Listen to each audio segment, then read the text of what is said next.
जो पैरों ने गुनाह किया उसे भी माफ़ फरमाता है, जो हाथों ने गुनाह किया उसे भी बख्श देता है, जो कानों ने गुनाह किया उस गुनाह को भी माफ़ फरमा देता है, और जो उसकी आंखों ने गुनाह किए अल्लाह उस गुनाह को भी माफ़ फरमा देता है। तो पूरे दिन की नमाज पढ़ लो, अल्लाह तबारक व तआला पूरे दिन के आपके गुनाह माफ़ फरमा देगा। लेकिन खुगरे हमद से थोड़ा सा गिला भी सुन। अब आए जो लोग नमाज नहीं पढ़ते, नमाजों को छोड़ते हैं, उनके बारे में भी कुछ चीज़ें जान लें, क्या नुकसानात हैं। कुरान पाक में अल्लाह इरशाद फरमाता, फ़वैलुल लिल मुसल्लीन अल्लज़ीना हुम अन सलातिहिम साहून। वैल, खराबी है उन नमाजियों के लिए जो अपनी नमाजों से गफलत में है। वैल किस चीज़ का नाम है? हमारे उलमा लिखते, मुफस्सिरीन लिखते हैं, हुवा वादिन फी जहन्नम लौ जुइलत फीहा जिबालुल अर्दि लमाअत ऐसालत। कि वैल दोज़ख की एक ऐसी खाई, एक ऐसी घाटी का नाम है कि अगर दुनिया के सारे पहाड़ मिलाकर उस वादी, उस घाटी, उस तबके में डाल दिया जाए तो सब उसकी तमाज़त, गर्मी, हरारत, शिद्दत और तपिश की वजह से मोम की तरह पिघल जाएंगे। बिरादरान मिल्लत इस्लामिया, ये दोज़ख की खतरनाक घाटी किनके लिए है?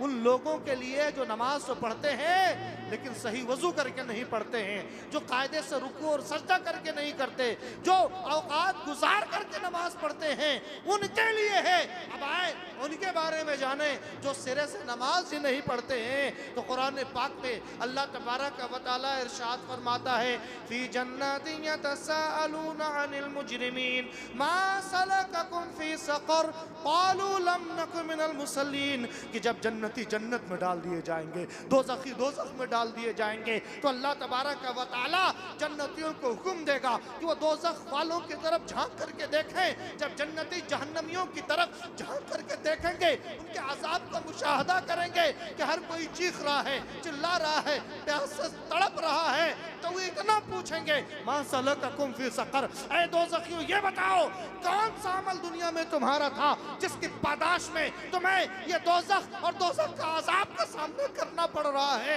तो बड़े हसरत व यास, बड़ी मायूसी के साथ वो अर्ज करेंगे, ऐ जन्नतियों सुनो, लम नकु मिनल मुसल्लीन, हमारी गलती, हमारा गुनाह इतना है कि या तो हम नमाज नहीं पढ़ते थे या नमाज का एतकाद नहीं रखते थे। ये कुरान पाक में एक जगह और अल्लाह इरशाद फरमाता है, फ़ख़लफ़ मिन बादिहिम ख़ल्फ़ अदाउ सलाह वत्तबउ शहवा फ़सौफ़ यल्क़ौना ग़य्या। पिछली उम्मतों के बारे में तो उनके बाद कुछ नाखल्फ लोग आए, उन्होंने क्या किया? नमाजों को ज़ाय कर दिया, ख्वाहिश नफ्स के पीछे चल पड़े, यानी जो मन ने कहा वही किया। मोमिन जो होता है कानून कायदे का पाबंद होता है। इस्लाम की जितनी भी इबादतें हैं सब नफ्स के खिलाफ हैं। सब मुकल्लफ बनाने का मतलब ये है कि आप नफ्स के खिलाफ करेंगे।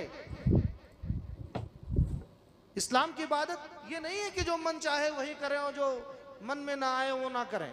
आपको सुबह फजर पढ़ना है, चाहे मन करे या ना करे, पानी ठंडा हो या गर्म। अगर कोई शरई उज़्र नहीं है तो आपको फजर में उठ के अल्लाह का सजदा बजा लाना है, अल्लाह की इबादत करनी। तो उनका अंजाम क्या हुआ? अल्लाह फरमाता है, फ़सौफ़ यल्क़ौना ग़य्या।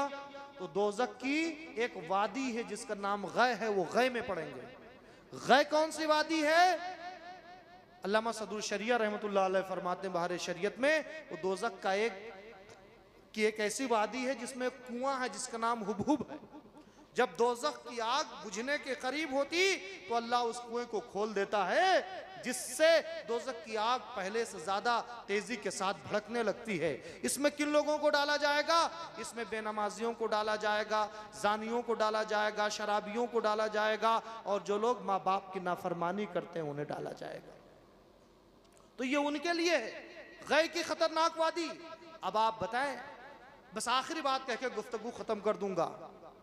इश्क़े रसालत का तकाजा ये है कि जब नमाज रसूलुल्लाह की आंखों की ठंडक है तो हमें रसूलुल्लाह की आंखों की ठंडक का सामान फराहम किया जाए, यह इश्क़े रसालत है।